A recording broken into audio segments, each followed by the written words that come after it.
Welcome into another worship confessional. I keep trying different places, hoping that it'll be a little bit more comfortable and I'll kind of loosen up and it won't be so stiff. Waited till the end of this week. Boy, I was sick at the beginning of this week. I still got some congestion and some things going on, but it's not going to come through the computer and get you, so you're going to be just fine. Hope you guys have had a great week. I thought this week's service, I think, was a good service. This week we continued on with our sermon series of what does Jesus do for us, and this week Brother Donnie spoke on that he takes care of us, that Jesus takes care of us. And so we started off with a call to worship of "Oh How He Loves You and Me." It's not a traditional call to worship and actually making an overt saying, "Come on, let's worship," but we started just proclaiming how much He loves us with a traditional song. And then after Brother Donnie welcomed the body in, we started off with just a quick 3 songs of "Near to the Heart of God," "Still," and "His Strength is Perfect."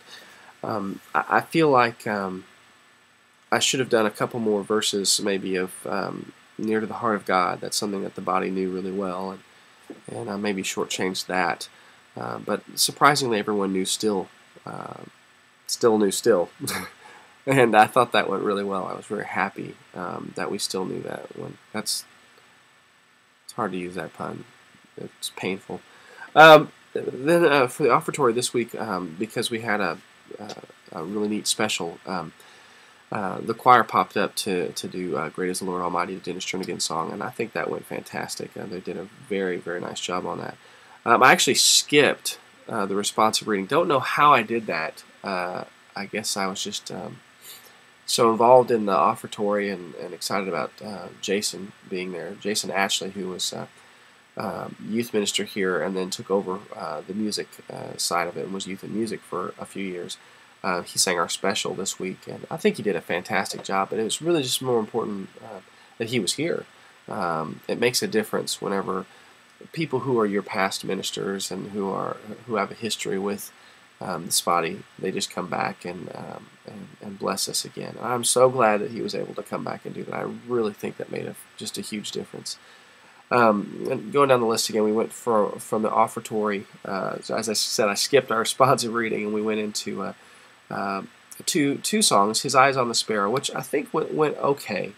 I think it was maybe a little fast, and so I think everyone didn't key into it as well. And then went into "Shine on Us," which I just didn't feel like our body was really plugged into. It didn't feel like those 2 songs.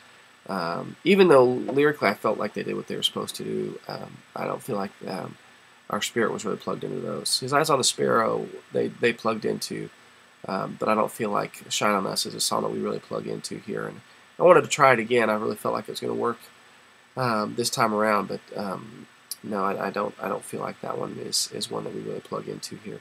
Again, Jason Ashley then sang after a prayer by our youth pastor, Russ Ponder.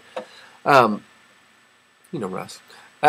Jason sang, "Can I Pray for You?" And I think that was just a neat moment. I think just, again, having Jason there and doing such a great job, I think he really did praise God and edify our body.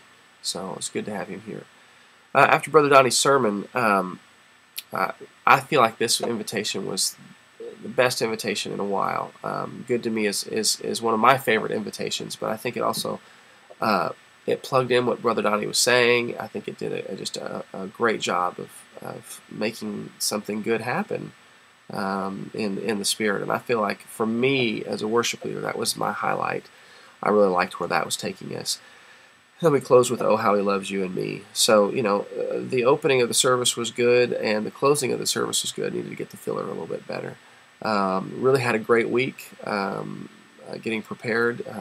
It took me a while to get over some of this, but I'm hoping by Sunday it's all going to be gone. So really struggled through that. I think that's probably part of the reason I forgot the responsive reading. I was really struggling through just this congestion. So I'm looking forward to this week. We've got another responsive reading that this time I won't skip over, and our children's choir is going to be singing, so I'm excited about both of those things. Well, I hope you have a great week in the Lord. I hope that you are blessed. It's always good to remember, as Nehemiah said, that the joy of the Lord will be his strength. And I hope that you're able to make the joy of the Lord your strength in whatever is going on, and that you can always find an opportunity to keep singing. So I pray that you have a blessed week and that you keep singing.